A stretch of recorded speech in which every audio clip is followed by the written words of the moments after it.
میں نامرد ہوں یہ راز میری بیوی نے پورے خاندان سے چھپا رکھا تھا، جبکہ مجھ پر اپنی بیوی کا یہ بہت بڑا احسان تھا کہ اس نے میری عزت سنبھال کر رکھی ہوئی تھی۔ آج اچانک ایک بچہ میری گاڑی سے ٹکرا گیا، میں فوراً اسے ہسپتال لے کر پہنچا، مگر اس وقت تو میرے ہوش فنا ہو گیا جب اس بچے کا ڈی این اے مجھ سے میچ ہو گیا۔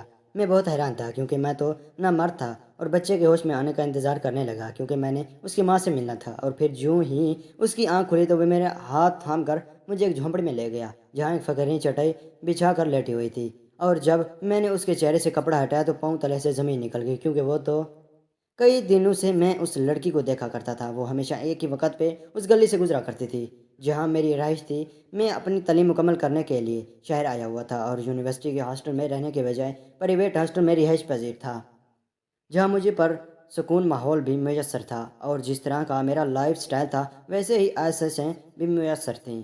ایئر کنڈیشن، ٹی وی، آرام دہ بستر، سب کچھ تھا۔ میں دن بھر یونیورسٹی میں گزار کر جب ہاسٹل میں واپس آیا تھا اس وقت میں نے سامنے والا بنگلے سے اس لڑکی کو نکلتے ہوئے دیکھا تھا اور پہلی نظر میں ہی اس کو دل دے بیٹھا تھا۔ نہ جانے اس میں ایسی کیا بات تھی کہ مجھے ایک پل چین نہیں آ رہا تھا۔ میں نے کئی حسین لڑکیاں دیکھی تھیں جو ہر وقت میرے ارد گرد منڈلاتی رہتی تھیں، مگر مجھے ان لڑکیوں میں کوئی دلچسپی نہ تھی۔ لیکن آج پہلی بار کسی کو دیکھ کر بے تاب ہو جا رہا تھا۔ میں نے ایک دن اس کا پیچھا کرنے کا سوچا اور یونیورسٹی سے جلدی واپس آ گیا۔ میں بے چینی سے گلے میں منڈلانے لگی، مجھے شرمندگی بھی ہو رہی تھی اپنی اس حرکت پر۔ آج تک میں نے کسی لڑکی کا اس طرح پیچھا نہیں کیا تھا، مگر اب میں دل کے ہاتھوں مجبور ہو چکا تھا۔ سچ کہتے ہیں محبت اچھے اچھوں کو پاگل بنا دیتی ہے۔ کچھ دیر بعد وہ گیٹ سے نکلتی ہوئی دکھائی دی۔ زرد رنگ کے لباس میں اس کا گورا رنگ قدن کی طرح چمک رہا تھا۔ میں اس کے پیچھے جانے لگا۔ اس کے دوپٹے سے اس کے لمبے بالوں کی چوٹی دکھائی دے رہی تھی۔ وہ حسن کا مجسمہ تھا، لیکن اچانک ہی میں نے دیکھا کہ وہ گلی سے نکلتے ہی ایک چھوٹے سے پارک کا گیٹ عبور کر گئی۔ میں بھی اس کے پیچھے وہیں چلا گیا۔ ایک سنگی بینچ پر بیٹھی ہوئی تھی، وہ اپنے ہاتھوں پر چہرہ رکھ کر اچانک رونے لگی۔ مجھے حیرت کا شدید جھٹکا لگا۔ آخر ایسی کیا بات ہے کہ وہ گھر سے باہر یہاں پارک میں بیٹھی رو رہی تھی؟ مجھ سے برداشت نہ ہوا، میں اس کے قریب گیا۔ میں آخر کار پکار ہی لیا، ایکسکیوز می مس۔ میری آواز پہ وہ چونکی اور چہرے سے ہاتھ ہٹا کے مجھے حیرت سے تکنے لگی۔ وہ یہ بھول چکی تھی کہ اس کا چہرہ آنسو سے تر تھا۔ میں نے کہا، میں آپ کا نام نہیں جانتا، مگر آپ پلیز روئیں تو نہیں، میں نے جھجکتے ہوئے کہا۔ اس کے پاس بیٹھ گیا۔ وہ جلدی جلدی اپنے آنسو صاف کرنے لگی۔ مجھے بیٹھتا دیکھ کر کے بولی، دیکھیے آپ دوسری بینچ پر جا کر بیٹھیے، وہ بھی تو ساری خالی پڑی ہیں۔ اس نے بینچوں کی طرف اشارہ کیا تو میں مسکرا دیا۔ میں آپ سے بات کرنا چاہتا ہوں اور آپ کے پیچھے ہی یہاں تک آیا ہوں۔ میں نے اس سے سب بتایا کہ میں کوئی آوارہ لڑکا نہیں ہوں اور نہ آج تک کسی لڑکی سے دوستی کے چکر میں پڑا ہوں، لیکن اسے دیکھ کر تو بے چینی ہو رہی تھی اور اسے پسند کرنے لگا ہوں۔ کافی دیر تک وہ چپ چاپ میری باتیں سنتی رہی اور پھر بولی، کیا تم بھی مجھے اکیلی سمجھ کر میرے ساتھ وہی سلوک کرنا چاہتے ہو جو آج تک میرا زیادہ کرنا چاہتا ہے؟ اس نے نہایت دکھ بھرے لہجے میں کہا تو میں اندر سے جیسے کٹ سا گیا۔ میں نے اس سے کہا، میں آپ سے شادی کرنا چاہتا ہوں اور اپنے گھر کی ملکہ بنانا چاہتا ہوں۔ آپ کی میری بات پہ وہ حیران ہو گئی۔ اس نے میں بتایا کہ اس کی ماں ایک ٹیچر تھی اور اس نے اپنی پسند کی شادی کی تھی، اس کے والد سے شادی کی تھی جو کہ پہلے ہی شادی شدہ اور دو بچے کے باپ تھے۔ ابو میرے بھائیوں کو سکول سے لینے آیا کرتے تھے اور وہیں ان کی ملاقات امی سے ہو گئی۔ ابو امی کو یہ کرنے لگے کیونکہ ان کو ویسے ہی جیون سا تھی، جبکہ میری سوتیلی ماں ایک نہایت گورا قسم کی خاتون تھی جن کو میں شوہر اور بچوں سے ذرا بھی دلچسپی نہیں تھی۔ بس سارا دن سارا خاندان والوں کو ٹوہ میں لگی رہتی، دوسروں کے گھروں میں کیا ہو رہا تھا انہیں بس اسی بات میں دلچسپی ہوتی۔ ابو ان باتوں سے تنگ آ چکے تھے اور پھر ایک دن ابو نے میری امی سے نکاح کر لیا اور ان کو الگ گھر میں رکھا، مگر بدقسمتی سے ان دونوں کا ساتھ بہت کم لکھا تھا۔ جب میں 7 سال کی تھی تو ابو امی کا ایکسیڈنٹ ہو گیا جس کے نتیجے میں وہ جانبر نہ ہو سکے۔ میں آ کے ساتھ تھی، ساتھ اس لیے بچ گئی تھی۔ جب یہ حادثہ ابو کو ساتھ ہوا دوست نے میرے بھائیوں کو سب بتایا کہ میں ابھی بہت چھوٹی ہوں اور اب میرا اس دنیا میں کوئی نہیں ہے۔ بھائی اس وقت 16 سال کے تھے۔ وہ مجھ سے ملنے آئے اور یہاں لے آئے۔ بھائی نے مجھے وہ بار دیا، مگر اس گھر میں جو کچھ میرے ساتھ ہوا اور وہ میں بیان نہیں کر سکتی۔ میری سوتیلی ماں نے مجھ سے جتنی نفرت کی میری زندگی میں زہر کھولنے کے لیے کافی تھی۔ بھائی نے مجھے پڑھایا کمایا، لیکن اب وہ اپنی فیملی کے ساتھ باہر شفٹ ہو گئے تھے، اور اگر میں اب میری عزت بھی محفوظ نہیں ہے یہ بتاتے ہوئے بھی وہ مجھ سے رو پڑی۔ میں نے بڑے مشکل سے اسے سمجھایا کہ اس کا نام ماہم تھا، جو ہوا سب بھول جاؤ، بس میں جلدی اپنی فیملی کو لاؤں گا اور تمہیں اس جہنم سے نکال لوں گا۔ یہ میرا تمہارے ساتھ وعدہ ہے، مگر پہلے تم یہ بتاؤ، تم مجھ سے شادی پر رضامند ہو یا نہیں؟ تم کسی اور کو تو نہیں پسند کرتی؟ میری بات پہ اس نے نہ میں گردن ہلائی۔ میں کسی کو پسند نہیں کرتی، بس میں چاہتی ہوں کہ اس کے گھر سے عزت کے ساتھ جاؤں، ورنہ سوتیلی امی کے بھیجے جو میرے ارد گرد منڈلاتے پھرتے ہیں، ان سے مجھے خوف آتا ہے۔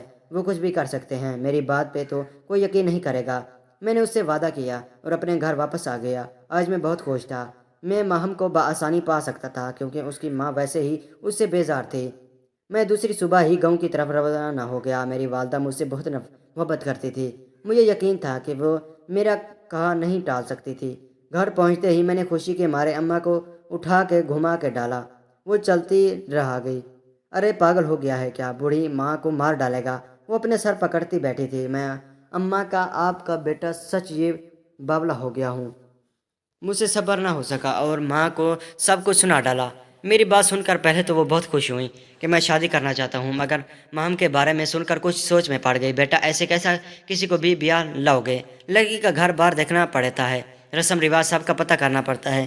وہ مجھے سمجھاتے ہوئے بولی، اماں میں کچھ نہیں جانتا، بس آپ کل ہی چلیں گے میرے ساتھ رشتہ لے کر۔ میں نے لاڈ سے کہا تو امی بننے لگی۔ اچھا بابا چلتی ہوں۔ میرے پاس کسی چیز کی کمی نہیں تھی، کروڑوں کی جائیداد کا اکلوتا وارث تھا میں، اور مجھے پورا یقین تھا کہ رشتے سے انکار نہیں ہوگا، اور وہاں ہوا بھی یہی۔ ماہم کی ماں نے اسی ہاں کر دی اور کہا کہ اس کو دینے کے لیے میرے پاس کچھ بھی نہیں ہے۔ میں نے اور اماں نے ان کو تسلی دی کہ ہم کچھ بھی نہیں چاہیے، ہم اسی ماہ کا نکاح کرنا چاہتے ہیں۔ وہ رضا ہو گئی اور اسی طرح چٹ منگنی پٹ بیاہ ہو گیا، اور مجھے اپنے پیر زمین پر محسوس نہیں ہو رہے تھے۔ میں جیسے ہوا میں اڑ رہا ہوں۔ آج وہ میری دلہن بنی میرے پہلو میں بیٹھی تھی۔ زندگی میں اتنی خوبصورت پہلے کبھی نہیں لگی تھی۔ ماہم بھی میری محبت پا کر کھل سے گئی تھی۔ بہت دکھ دیکھے تھے اس نے۔ میں نے خود سے وعدہ کیا تھا میں اسے ہر خوشی دوں گا، جتنی بھی تکلیفیں اسے ملی ہیں ان سب کا میں دعویٰ کروں گا۔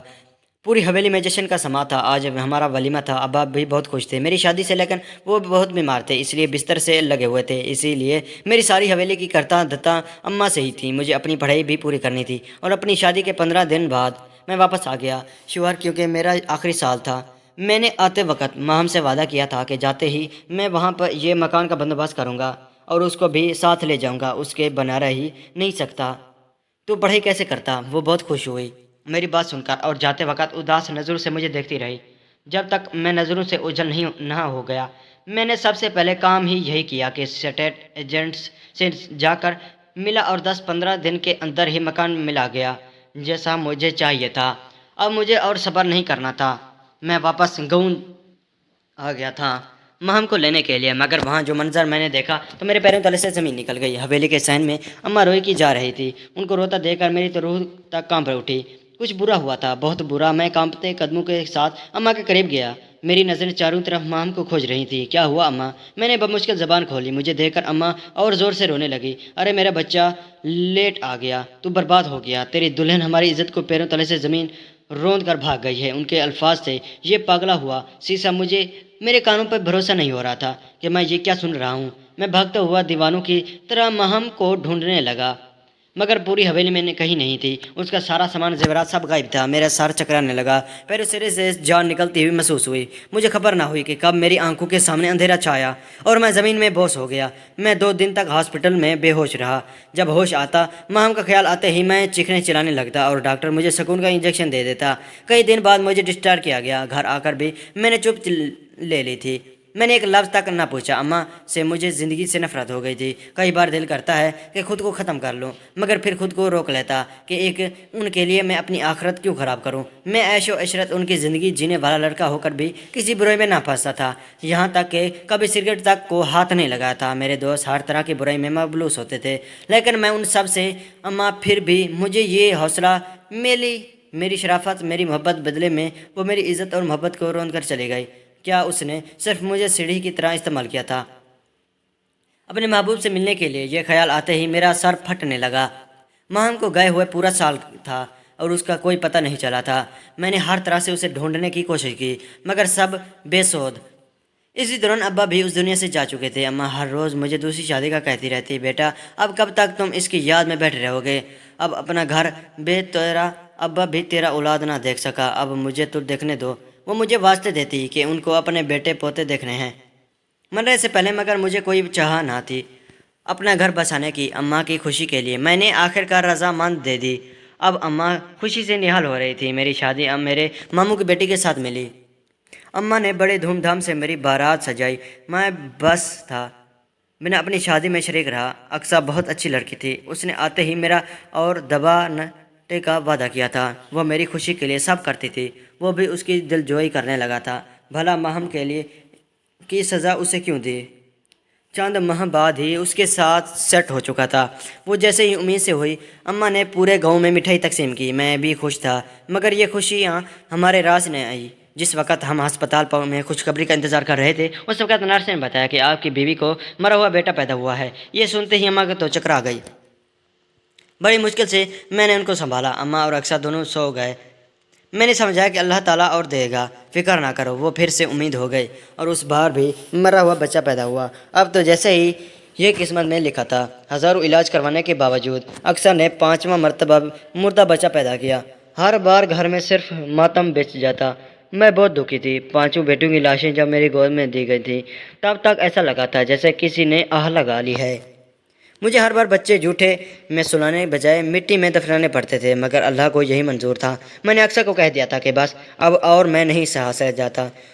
9 ماہ کی تکلیف اٹھا کر بھی تمہاری گود میں سونی ہی رہتی ہے تو کیا فائدہ؟ ایسی تکلیف اٹھانے کا مجھے نہیں چاہیے۔ اولاد میری اس بات پر وہ اور بھی دکھی ہوگی، لیکن اب اسے اور تکلیف نہیں دے سکتا۔ اماں کو علم ہوا تو انہوں نے بھی ماتم کرنا شروع کر دیا کہ میری قسمت میں پوتے پالنا نہیں لکھا۔ کبھی کبھی تو وہ اقصیٰ کو ہی قصوردار ٹھہراتی لگتی۔ اس کا یہ قصور ڈاکٹر نے صاف کہہ دیا تھا کہ کزن میری کی وجہ سے آپ کے بچوں کے سر میں پانی آ جاتا ہے اور وہ پیٹ میں ہی ختم ہو جاتے ہیں۔ اگر وہ زندہ بچ گئے تو شاید ایب نارمل ہوگا۔ اس کیس میں 100 میں سے 1 چانس ہوتا ہے ایک اولاد نارمل ہو۔ میں ڈاکٹر سے ہو کر واپس جا رہا تھا۔ آج حقیقی ممنوع تھا۔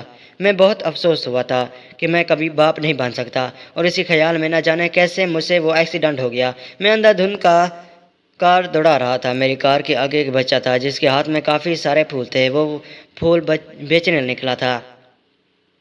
شاید میری غفلت کی وجہ سے میری کار سے ٹکرا گیا۔ یا اللہ میری مدد کر، اس بچے کو بچا لے، اس کا کافی خون بہہ گیا تھا۔ ہسپتال پہنچتے ہی میں اسے گود میں اٹھا کر بھاگا۔ اس کا خون میرے کپڑوں پہ رنگین تھا۔ ڈاکٹر صاحب، خدا را اس بچے کو بچا لیں۔ میں نے ڈاکٹر کے پاس اسے لے جا کر ہاتھ جوڑے۔ ڈاکٹر نے جلدی سے بچے کا آپریشن تھیٹر میں شفٹ کر دیا اور علاج شروع کر دیا۔ میں کوریڈور میں پریشان کے عالم ٹھیل رہا تھا کہ نرس بھاگتی ہوئی آئی اور سرو نیگیٹو بلڈ کا بندوبست کریں جلدی سے، ہمارے پاس یہ بلڈ نہیں ہے اور یہ گروپ بھی بہت مشکل سے ملتا ہے۔ میرا بلڈ گروپ انگیٹیو میں نے جلدی سے کہا تو نرس نے سکون کا سانس لیا۔ بچے کو بلڈ مل چکا تھا لیکن اس کی حالت ابھی بھی نازک تھی۔ میں وہیں بیٹھا رہا۔ ڈاکٹر صاحب، پیسے کی فکر مت کیجیے۔ میں نے ڈاکٹر کو آتے دیکھا تو کہا، دیکھیں ہم نے ان کا کوئی ICU میں رکھا ہے اور کل ان کا آپریشن کرنا ہوگا۔ صبح 9 بجے تک اگر ان کی حالت سٹیبل ہو جاتی ہے تو ہم آپریشن نہیں کریں گے۔ انہوں نے مجھے تسلی دیتے ہوئے کہا۔ کچھ دیر میں نرس نے مجھے کہا، آپ کے کچھ ٹیسٹ لینے ہیں، آپ کے بلڈ کی اور ضرورت پڑ سکتی ہے۔ میں نے کہا ٹھیک ہے، چلیں جتنا خون چاہیے لے لیں، مگر بچے کو کچھ نہ ہونا چاہیے۔ لیکن جب ڈاکٹر صاحب نے دوسری صبح مجھے یہ خبر سنائی کہ مبارک ہو، آپ کا بیٹا ہے، اب خطرے سے باہر ہے، میں نے سجدہ شکر ادا کیا اور ڈاکٹر کو بتایا کہ وہ میرا بیٹا نہیں ہے۔ میری بات سن کر ڈاکٹر کہنے لگے کہ آپ مزاج مت کریں، میرے پاس ثبوت ہے کہ یہ آپ کا ہی بیٹا ہے۔ کیا مطلب؟ میں حیران تھا۔ ڈاکٹر نے بتایا کہ ہم تو اسے آپ کا بیٹا ہی سمجھ رہے تھے اور اسی لیے آپ کے بلڈ سے ہمیں کوئی ٹیسٹ کرنے تھے تاکہ اگر آگے ضرورت پڑے تو کام آئے۔ اور ہمارا لیب کی ٹیم نے آپ کی DNA کا بھی ٹیسٹ کر لیا ہے، جو کہ ہم نے نہیں کیا تھا، اور اس رپورٹ کے مطابق آپ ہی اس بچے کے والد ہیں۔ اور اگر آپ کی اس بات سے انکاری ہے تو میں سخت حیران ہوں کہ آج تک میڈیکل سائنس میں ایسا ممکن تو نہ تاکہ کسی کا DNA اپنی اولاد یا والد کے سوا کسی سے میچ کیا جائے۔ میں ڈاکٹر کی بات سن رہا تھا اور یہ بات تو میں بھی جانتا تھا کہ DNA میچ ہونا ناممکن ہے، لیکن میں اچھے سے جانتا تھا کہ یہ میرا بیٹا نہیں ہے۔ لیکن اب میں زیادہ پریشان ہو چکا تھا۔ 4 دن بعد بچے کی ڈسچارج کیا گیا۔ میں نے اس سے پوچھا، بیٹا کہاں رہتے ہو؟ تب اس نے اپنا پتہ بتایا۔ میں ڈھیروں سال اور کھانے پینے کی بہت سی چیزیں لے آیا، اس کو اس کے گھر تک لے آیا تھا۔ وہ ایک بہت ہی پرانی سی جھوپڑی میں رہا رہتا تھا۔ اس نے بتایا کہ اس کی صرف ایک ماں ہے جو اس وقت گھر پہ اس کا انتظار کر رہی ہوگی، لیکن وہاں اس کی ماں نہیں تھی، وہاں تو اس کی ماں کی لاش پڑی تھی۔ میں جیسے ہی اس عورت کو جگانے اس کے قریب گیا تو پہلے اس سے سر پر آسمان ہی گر پڑا تھا۔ وہ تو ماہم کا